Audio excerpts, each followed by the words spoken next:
Kenaikan Tuhan Yesus ke surga, kita akan lihat teksnya pertama kali dari Lukas pasal 24, ayat 50 sampai 51. Di situ dikatakan, lalu Yesus membawa mereka keluar kota sampai dekat Betania. Di situ ia mengangkat tangannya dan memberkati mereka. Dan ketika ia sedang memberkati mereka, ia berpisah dari mereka dan terangkat ke sorga. Ya, lalu ayat yang ke-52, masih di teks Lukas, lalu mereka sujud menyembah kepadanya, lalu mereka pulang ke Yerusalem dengan sangat bersuka cita. Mereka senantiasa berada di dalam bait Allah dan memuliakan Allah. Nah, di sini saya kasih highlight, mereka pulang ke Yerusalem dengan sangat bersuka cita. Pertanyaannya, kenapa mereka sangat bersuka cita? Ya, karena mereka tahu bahwa Tuhan yang tadinya mereka berpikir sudah mati, setelah disalibkan, ternyata khotbah saya 5 minggu sebelumnya berturut-turut ya, ternyata Tuhan menampakkan dirinya selama 40 hari, bahwa dia hidup, dia meyakinkan para muridnya, dia meyakinkan para pengikutnya bahwa dia tidak mati, tapi dia bangkit. Dan dia bangkit, lalu 40 hari kemudian, dia naik ke surga. Jadi, kita ingat ya Bapak Ibu Saudara sekalian, tadinya murid-muridnya, pengikutnya ini kecewa karena juru selamat yang mereka dambakan, yang mereka pikir akan membebaskan mereka dari tekanan politik jajahan Roma, kemudian ternyata mati. Tapi ternyata ceritanya belum selesai ya. Film belum berakhir, tapi ternyata Tuhan bangkit. Dan selama 40 hari dia menampakkan dirinya dalam berbagai kesempatan. Di Alkitab dicatat sekitar 10 kali dalam kesempatan yang berbeda, dia menampakkan dirinya, Yesus yang bangkit dari kematian, dia menampakkan dirinya kepada murid-muridnya untuk meyakinkan mereka bahwa apa yang tertulis di kitab para nabi, kitab hukum Taurat, Musa, itu terjadi, digenapi. Dan kemudian bukan hanya itu saja, Yesus yang bangkit ini kemudian naik ke surga dan mereka menyaksikan dengan mata kepala mereka bahwa wah ternyata dia ini benar-benar Tuhan. Dan itulah yang membuat mereka sangat bersuka cita. Tadinya mereka sudah pengharapannya sudah pupus, mereka patah arang.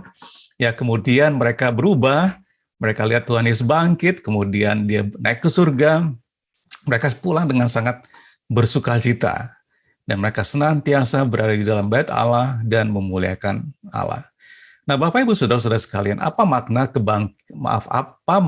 kenaikan Tuhan Yesus ke surga? Ada 4 hal di sini yang saya berusaha catat ya. Tapi kita lihat dulu teks kita berpindah sekarang ke Yohanes 14 ayat 1 sampai 3. Ini langsung perkataan Tuhan Yesus, "Janganlah gelisah hatimu, percayalah kepada Allah, percayalah juga kepadaku. Di rumah Bapakku banyak tempat tinggal. Jika tidak demikian, tentu aku mengatakannya kepadamu. Sebab aku pergi ke situ untuk menyediakan tempat bagimu."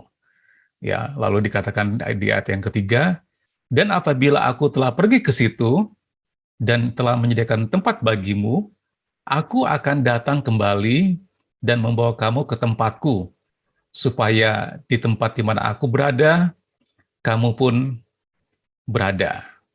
Nah, Bapak Ibu Saudara sekalian, makna kenaikan Tuhan Yesus ke surga, yang pertama sekali maknanya adalah Yesus itu berasal dari surga. Dia bukan dari bumi ini. Peristiwa kenaikan Yesus atau Tuhan Yesus ke surga itu meneguhkan, meyakinkan, dan membuktikan bagi kita semua, bagi seluruh pengikutnya dan bagi seluruh dunia, bahwa Yesus ini berasal dari surga. Karena di dalam Yohanes 14 ayat 3 dikatakan di situ, "Dan apabila aku telah pergi ke situ, ya, dan telah menyediakan tempat bagimu, aku akan datang kembali." Nah, perhatikan di sini, dia pergi ke surga dan dia akan kembali. Ya, kalau hanya pergi saja nggak kembali, tidak bisa meyakinkan kita semua bahwa Tuhan Yesus ini berasal dari surga. Tapi waktu dia mengatakan, aku akan datang kembali, akan pergi ke situ dan akan kembali dan membawa kamu ke tempatku, ke surga, supaya di tempat di mana aku berada, kamu pun berada. Nah, teks ini meyakinkan kita, Bapak Ibu Saudara-saudara sekalian, bahwa Yesus itu berasal dari surga. Ya. Lalu, poin yang kedua, makna kenaikan Tuhan Yesus ke surga, Yesus menyediakan tempat tinggal bagi kita. Karena teks kita tadi di ayat yang kedua dikatakan, di rumah Bapakku banyak tempat tinggal. Jika tidak demikian, tentu aku mengatakannya kepadamu. Jadi kalau tidak ada tempat tinggal, tentu Tuhan juga akan berkata bahwa di rumah Bapakku tidak ada tempat tinggal, tidak atau sedikit tempat tinggal. Ya, antitesisnya ya. Tesisnya mengatakan di rumah Bapakku banyak tempat tinggal. Jika tidak demikian, antitesisnya tentu aku mengatakannya kepadamu. Dengan kata lain, jika tidak ada tidak sedikit atau tidak ada tempat tinggal atau sedikit tempat tinggal, maka Tuhan akan mengatakannya. Tapi tidak demikian kan? Dia mengatakan di rumah Bapakku banyak tempat tinggal. Nah, perhatikan, lalu dikatakan di situ, sebab aku pergi ke situ untuk menyediakan tempat bagimu. Jadi Bapak Ibu Saudara-saudara sekalian, kita jangan khawatir ya, kalau di bumi ini belum punya rumah pribadi, masih jadi kontraktor, kontrak sana, kontrak sini, tidak apa-apa. Ya, ada coupling di surga yang sudah disiapkan. Ya, nah Bapak Ibu jangan khawatir, ya, bahwa kita tidak memiliki rumah di bumi ini. Karena di sini Tuhan mengatakan, sebab aku pergi ke situ untuk menyediakan tempat bagimu. Dan apabila aku telah pergi ke situ dan telah menyediakan tempat bagimu, aku akan datang kembali dan membawa kamu ke tempatku, supaya di tempat di mana aku berada, kamu pun berada. Jadi, makna kenaikan Tuhan Yesus ke surga yang kedua, yang pertama tadi bahwa itu membuktikan bahwa Yesus berasal dari surga, dia bukan dari bumi ini. Lalu yang kedua, Tuhan Yesus menyediakan tempat tinggal bagi kita. Ya, kita akan ada bersama-sama dengan Bapa. Kita akan bersama-sama dengan Tuhan Yesus selama-lamanya. Karena dia memberikan jaminan. Dia mengatakan, di mana aku berada, kamu pun akan berada. Nah, kalau Tuhan berada di sorga, dia kembali ke sorga, maka kita yang percaya juga akan bersama-sama dengan dia di sorga. Nah, teks ini juga membuktikan bahwa barang siapa yang percaya kepada Tuhan Yesus, kita akan selama-lamanya ada di sorga, yang berbahagia dan kekal sampai selama-lamanya. Poin yang ketiga, makna kenaikan Tuhan Yesus ke sorga. Yang pertama tadi membuktikan bahwa Yesus berasal dari sorga. Yang kedua, Yesus menyediakan tempat tinggal bagi kita. Yang ketiga, makna kenaikan Tuhan Yesus ke sorga, Roh Kudus diberikan. Ya, dalam Yohanes 14 ayat 16 dikatakan, aku akan minta kepada Bapa dan ia akan memberikan kepadamu seorang penolong yang lain, supaya ia menyertai kamu selama-lamanya. Ini perkataan Tuhan Yesus langsung ya. Jadi kalau kita baca di teks Yohanes 14 ini, dia menceritakan bahwa dia akan pergi ke rumah Bapa, dan kemudian murid-muridnya merasa, wah, Tuhan yang sudah bangkit ini kok meninggalkan kami akan menjadi seperti anak yatim piatu yang tidak punya pelindung lagi. Tapi di tengah-tengah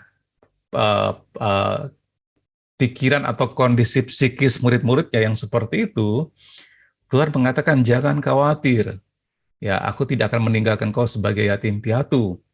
Ya, aku akan memberikan penolong yang lain. Ya, dan dia mengatakan, aku harus pergi. Karena kalau aku tidak pergi, kalau aku tidak naik ke surga, maka janji itu tidak akan diberikan. Ya, lalu disinilah Yohanes 14 ayat 16.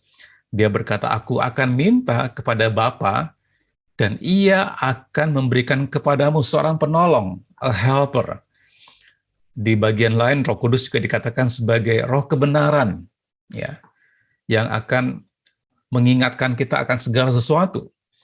Nah, penolong ini dikatakan supaya ia menyertai kamu selama-lamanya.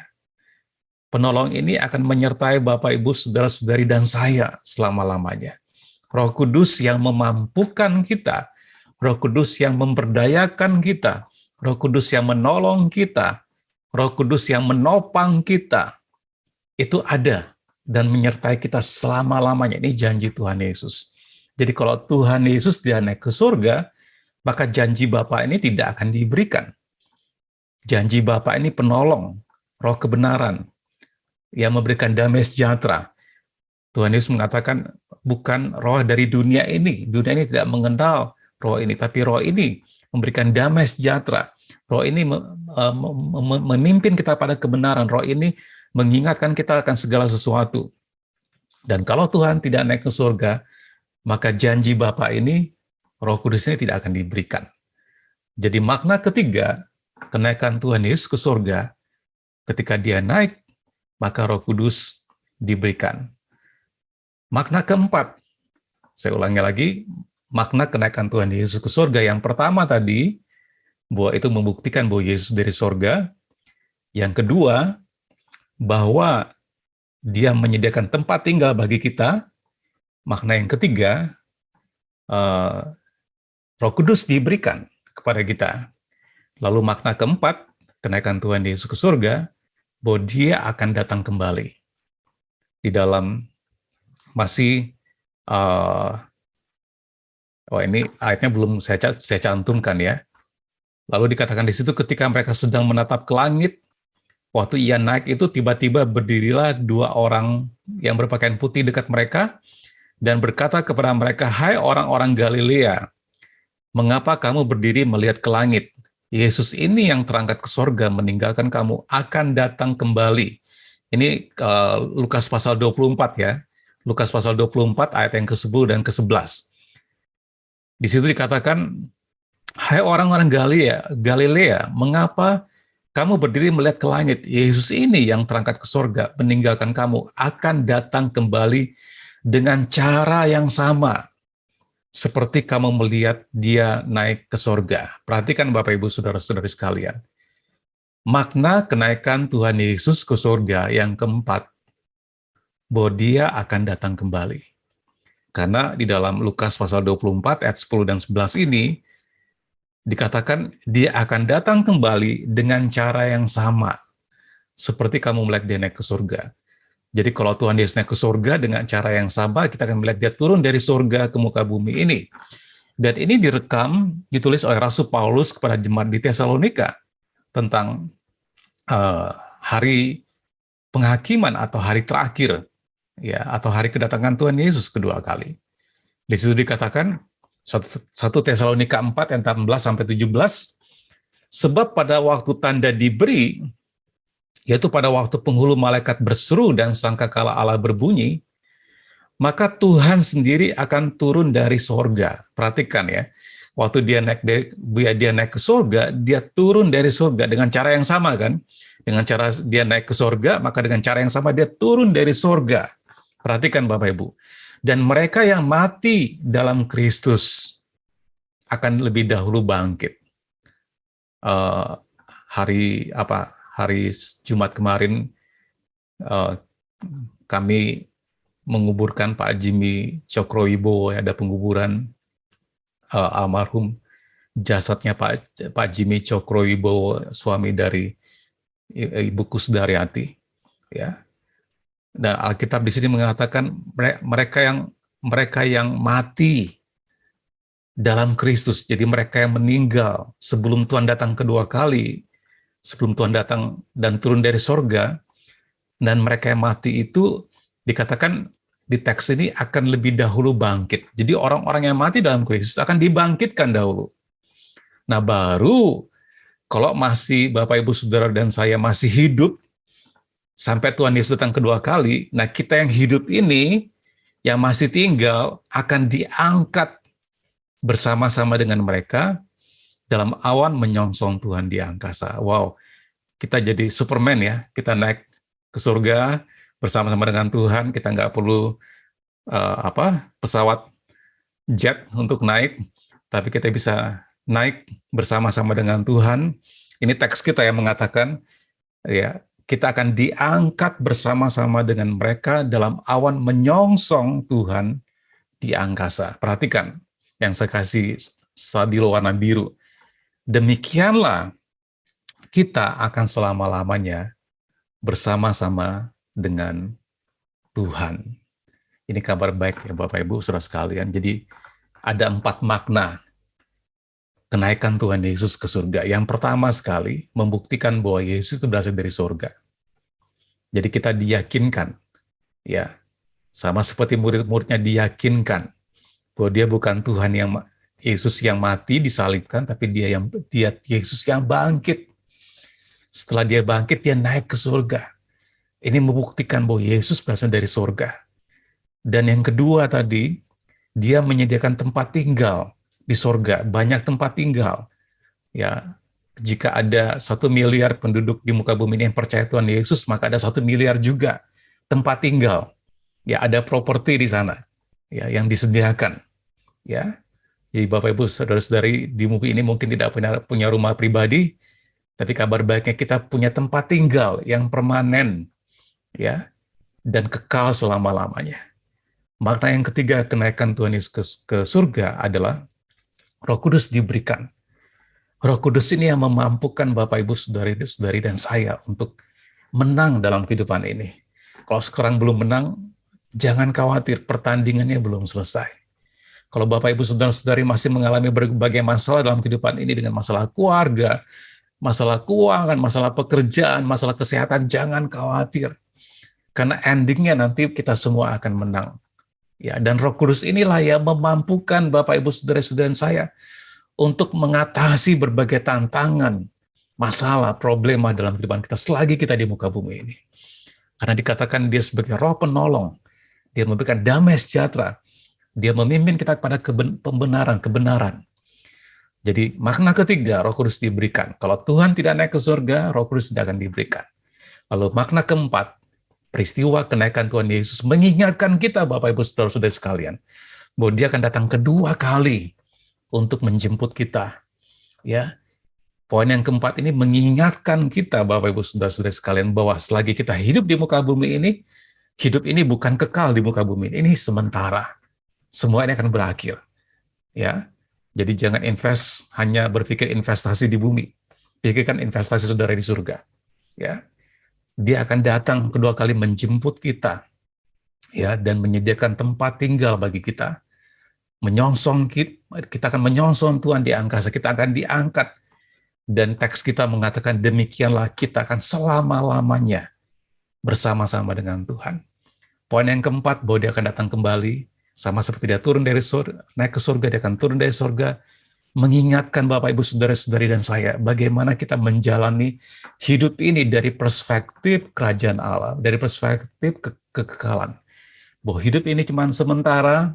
Kita kalau Rasul Paulus mengatakan mati adalah keuntungan bagiku, tapi kalau hidup berarti kita memuliakan Tuhan dengan segala sesuatu yang Tuhan percayakan dalam kehidupan Bapak Ibu saudari-saudari dan saya. Kita pakai itu semua untuk memajukan kerajaan Tuhan. Kita pakai itu semua, sumber daya kita, waktu kita, tenaga kita, harta kita untuk membawa semakin banyak orang datang ke Tuhan, mengenal Tuhan. Itulah tugas Bapak Ibu saudara-saudara saya yang terutama dan pertama. Kita hidup di muka bumi ini untuk memuliakan Tuhan dengan membawa banyak jiwa-jiwa datang ke Tuhan. Karena hanya itu yang bisa kita bawa, jiwa-jiwa yang kita bisa bawa ke kekekalan, ke surga. Kita diingatkan dengan peristiwa kenaikan Tuhan Yesus, makna keempat, bahwa dia akan datang kembali. Dan dia akan menghakimi setiap orang yang hidup dan yang mati. Kalau pertama kali datang ke bumi ini dari surga, sebagai bayi yang lahir ya di kandang, seperti bayi yang tidak berdaya, sebagai juru selamat.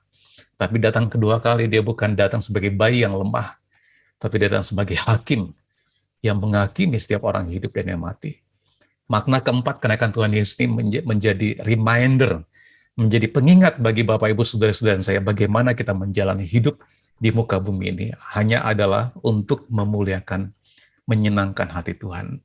Itu agenda kita, bukan agenda lain. Agenda kita bukan agenda papa mama kita, bukan dosen kita, bukan pemimpin perusahaan kita, bukan agenda siapapun. Agenda Bapak Ibu Saudara-saudara saya adalah untuk memuliakan nama Tuhan. Kenapa? Tuhan sendiri mengajarkan doa kan, Bapa kami yang ada di surga, dikuduskanlah namamu, datanglah kerajaanmu, jadilah kehendak-mu di bumi sama seperti di surga. Kalau Tuhan berikan kita keluarga, Tuhan berikan anak-anak seperti Pak Trisna punya baby Iren, puji Tuhan. Tuhan berikan kita profesi, rumah tangga, pekerjaan, bisnis, usaha, properti, investasi, puji Tuhan Bapak Ibu. Tidak salah, tapi ingat, itu bukan segalanya. Tujuan Bapak, Ibu, Saudara-saudari dan saya adalah kita hidup ini untuk memuliakan Tuhan. Kita hidup ini untuk membawa banyak jiwa datang kepada Tuhan. Peristiwa kenaikan Tuhan Yesus ke surga mengingatkan kita kembali. Sama seperti dia terangkat ke surga, dia akan datang kedua kali dengan cara yang sama, turun dari surga untuk mengangkat kita. Dan kita akan menyongsong Tuhan di angkasa. Dan teks ini mengatakan demikianlah kita akan selama-lamanya bersama-sama dengan Tuhan. Saya berdoa Bapak Ibu, saudara-saudara sekalian, peristiwa kenaikan Tuhan Yesus yang kita terjadi pada minggu lalu, hari Kamis dalam minggu ini, mengingatkan kita 4 hal tadi. Saya ulangi sekali lagi, yang pertama, bahwa Yesus berasal dari surga. Yang kedua, dia menyediakan tempat tinggal bagi kita. Yang ketiga, Roh Kudus diberikan. Dan yang keempat, kita diingatkan dengan cara yang sama dia naik ke surga, dia akan datang juga kedua kali turun dari surga. Amin. Mari kita berdoa. Tuhan Yesus, kami mengucap syukur untuk firman-Mu, biar kami memperhatikan firman-Mu dan kami memperoleh hati yang mengerti, agar kami hidup sesuai dengan firman-Mu Tuhan. Kami mengucap syukur, peristiwa kenaikan-Mu ke surga mengingatkan kami, bahwa Engkau berasal dari surga, bahwa Engkau menyediakan tempat tinggal bagi kami, bahwa Engkau memberikan Roh Kudus kepada kami dan mengingatkan kami bahwa Engkau akan datang kedua kali untuk menghakimi setiap orang yang hidup dan yang mati. Terima kasih Tuhan, kami berdoa untuk setiap kami hidup ini untuk menyenangkan Engkau, untuk memuliakan nama-Mu. Kami mengucap syukur untuk keluarga yang diberikan, kami mengucap syukur untuk properti, investasi, pekerjaan, studi kami, keluarga kami, anak-anak kami, cucu kami. Kami mengucap syukur untuk semuanya itu Tuhan. Tapi biar kami hidup dengan mindset bahwa semuanya itu Engkau berikan untuk kami memuliakan nama-Mu. Terima kasih Tuhan Yesus, kami berdoa hanya di dalam nama-Mu, semua yang percaya mengatakan amin. Selamat hari Minggu, Tuhan Yesus memberkati Bapak Ibu Saudara-saudara sekalian.